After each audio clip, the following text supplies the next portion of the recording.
강하랑의 정치톡 시간입니다. 9월 7일 시선을 집중시킨 정치 뉴스 만나보시죠. 오늘의 첫 번째 정치톡은 대통령의 추석 선물입니다. 추석 연휴가 이제 열흘 앞으로 다가왔습니다. 이맘때면 부모님이나 친인척 그리고 지인들에게 전할 명절 선물 준비에 슬슬 나설 텐데요. 대통령 내외도 국민들께 드릴 추석 선물을 준비했다고 합니다. 물론 모든 국민은 아니고요. 각계 원로와 애국지사, 국가유공자, 사회적 배려계층 등에 매년 선물을 하는 건데요. 지난해에 이어서 올해도 코로나19 방역을 위해서 헌신해온 의료진과 백신 예방접종 현장 업무 종사자, 사회복지 업무 종사자 등을 포함해서 15,000여 명에게 전달될 예정이라고 합니다. 그렇다면 올해 대통령의 추석 선물 내용은 과연 무엇일까요? 청와대가 오늘 공개한 바에 따르면 충북 충주의 전통주인 청명주와 전국 8도에서 생산된 지역쌀로 구성이 되어 있습니다. 문재인 대통령은 취임 이후에 해마다 추석 선물에 지역 전통주를 담아왔는데요. 미역이나 나물, 땅콩 같은 지역 특산품을 함께 배치했던 이전과는 달리 올해는 8도의 쌀을 함께 동봉해서 눈길을 끌었습니다. 사실 문 대통령은 평소에도 우리 쌀에 대한 관심과 애정이 남다르다고 합니다. 지난해 11월 농업인의 날에서는 대통령으로서는 17년 만에 기념식에 참석을 해서 각 지역의 대표 쌀로 구성된 대한민국 쌀을 들고 이렇게 기념 촬영을 하기도 했습니다. 또 절기상 백로이자 제2회 푸른 하늘의 날인 오늘도 영상 메시지를 통해서 밥심을 강조했습니다.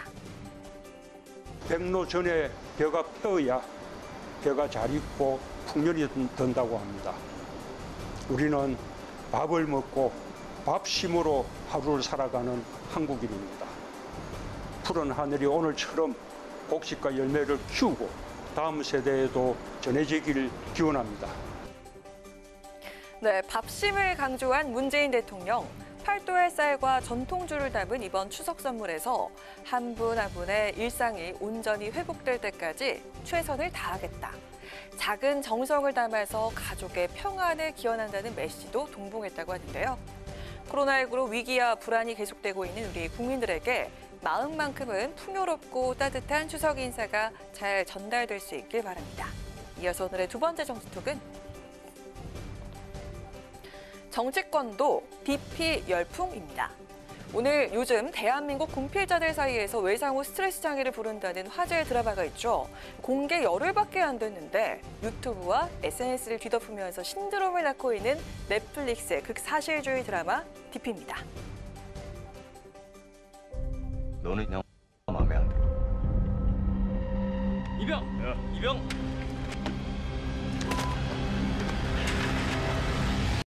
너 DP 해라. DP가 뭔데? 탈영병 잡는 체포조라고 알고 있습니다. 군대 안 왔으면 탈영할 일도 없지 않았을까.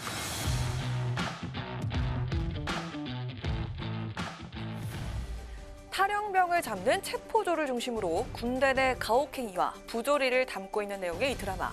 너무나 사실적인 묘사에 시청자 공감지수 만렙을 기록하면서 열풍을 이어가고 있는데요. 민심 동향에 예민한 정치권도 발빠르게 동참을 했습니다.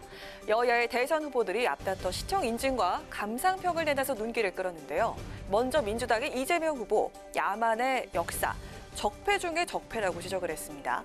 그러면서 이런 역사를 끝내는 게 청년들을 위한 MZ 정책이라고 강조하면서 모욕과 불의에 굴종해야 하는 군대, 군복 입은 시민을 존중하지 않는 세상을 바꾸겠다고 약속을 했습니다. 국민의힘 홍준표 의원은 자신도 방위 시절에 고참들에게 매일 두들겨 맞았다며 지금도 이런 가혹행위가 없다고는 할 수 없을 것이라고 꼬집었습니다.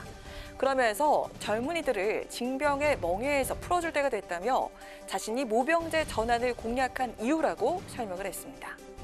이에 같은 당 경쟁자인 유승민 후보는 드라마 DP에 공감을 나타내면서도 징병제를 모병제로 바꾸는 것은 완전히 별개의 문제라고 지적을 했는데요.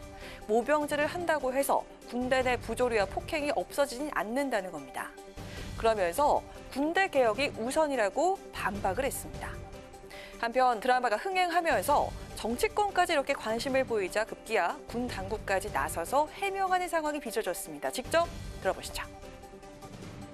지금까지 국방부 및 각 군에서는 폭행, 가혹행위 등 병영 부조리를 근절할 수 있도록 지속적인 병영 혁신 노력을 기울여 왔다는 말씀을 일단 드리겠습니다. 또 일과 이후 휴대전화 사용 등으로 악성 사고가 은폐될 수 없는 병영 환경으로 현재 이렇게 바뀌어 가고 있다는 점을 말씀을 드리겠습니다. 병영 환경이 바뀌어가고 있다고 얘기하지만 현실이 드라마보다 더하다고 얘기하는 군필자가 아직도 많습니다. 정치권에까지 불고 있는 드라마 DP 열풍, 여야 대선 주자들의 관심이 우리 병영 문화를 더 개선시키는 계기가 될 수 있을까요? 지금까지 강아랑의 정치톡이었습니다. 안녕하세요, 강아랑입니다. 더 많은 정치 뉴스를 보고 싶으시면 화면 오른쪽을 눌러서 구독해 주시기 바랍니다. 항상 저희 국회 방송 뉴스엔을 시청해 주셔서 대단히 고맙습니다.